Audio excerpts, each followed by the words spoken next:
Hello guys, Dr. Chukra here.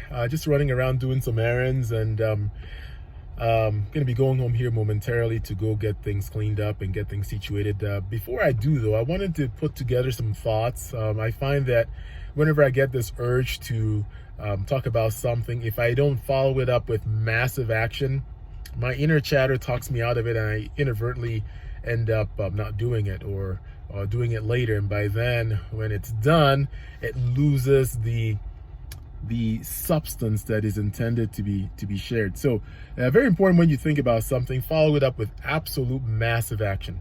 That's not the purpose of this video though. I'm going to be talking about another time, but today I really want to talk about the importance of being good to people. See, when you are good to people, it does several things. One of the first things it does is that it liberates your soul.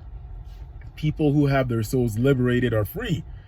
There's no limits, no bounds, and they are therefore able to do essentially whatever it is that they want to do, whether it be monetizing their gifts or talents, opportunities, making money out of it, becoming famous, becoming great in whatever they do is given to them because they're free. The inner chatter that has a tendency to talk us out of things has no power over us when we are liberated, and that is often predicated on being good to people. The second thing, in my opinion, that being good to people does is it allows us to be great. It makes that attitude that we have, that average attitude, and it takes it to a different level and makes it a great attitude. And here's what I mean. I remember a quote by Dr. Martin Luther King that says, "Not everybody can be famous, but everybody can be great, because greatness is determined by service." Again, I'll say that again. Not everybody can be famous, but everybody can be great, because greatness is determined by service. So when we are good to people, essentially, whenever you're good to somebody, you're serving them. And you never really know what's going on in anybody's mind. There's a tendency when somebody is mean or rude or perhaps not as nice to us, there's a tendency to match that poor attitude from the other individual with similar or perhaps worse. You're going to be mean to me, I'm going to be meaner. But when we're good to people, regardless of how they treat us, I'm not saying condone or tolerate bad behavior. No, that's not what I'm saying. But I'm saying being genuinely good to people allows us to serve that individual.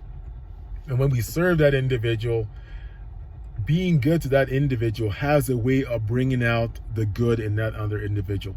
I'll share an experience which I had a few days ago, and this one really, really warmed my heart. I had the privilege of seeing a young female in my office.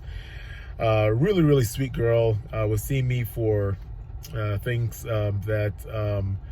pain-related issues, doing very well. Of course, I mean, most of the things I see in the office are pain-related, but this particular individual was seeing me for something similar, had been treated appropriately and was very pleased with the way she was doing. She got real good service. We aim at treating people like family. So anyway, she had this really good experience. As she was leaving, I had just had the opportunity of seeing another female in her mid-90s, wonderful, wonderful older lady. Anyway, this older lady was leaving, and as she was leaving, didn't have her wallet with her, didn't have cash with her, didn't have her card, and when it came time to pay her copay, she didn't have anything to pay with. And this other young female that I was just talking about paid her copay for her, and it really warmed my heart, because here's the thing.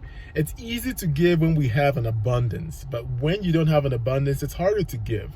And so this younger female, without what we would consider an abundance of resources, took care of the other elderly female, and it really warmed my heart. It warmed my heart because it brought out the good in me. So what did I do? The next room I went into to go see an individual, I had this tendency of being kinder, being more loving, being more patient with this individual. And ultimately, I think that's what being good to people does. It brings out the good in those individuals and allows them to be kinder. Especially as we look around the world today, there's so much hate, there's so much intolerance, and there's so much do me bad and I'm going to be worse towards you, it's almost like this retaliatory response where the certain survival of the fittest brings out the worst in us, when it really ought to allow us to treat others like ourselves. And so, what do you want to do when you want the best out of life? What is it that you want to do when you really want the best opportunity to shine and to unleash yourself in life? What is it that we should be doing if we want everything beautiful that life has to offer? It really starts with being good to people, because when you are good to people, God, and depending on what you believe, the universe recognizes it and rewards that individual with similar. So as you go about today, I hope that this is helpful to you. It's really important that as we go about life to be good. Again, as I said, it does not mean to be tolerant of bad behavior. It does not mean that people who do wrong to us should not be held accountable. And it certainly doesn't mean we should go about having this positive look on life to the point where we become naive about allowing people to be held accountable for what they do. No, that's not what I'm saying. What I'm saying is, be good to others and life will be good to you.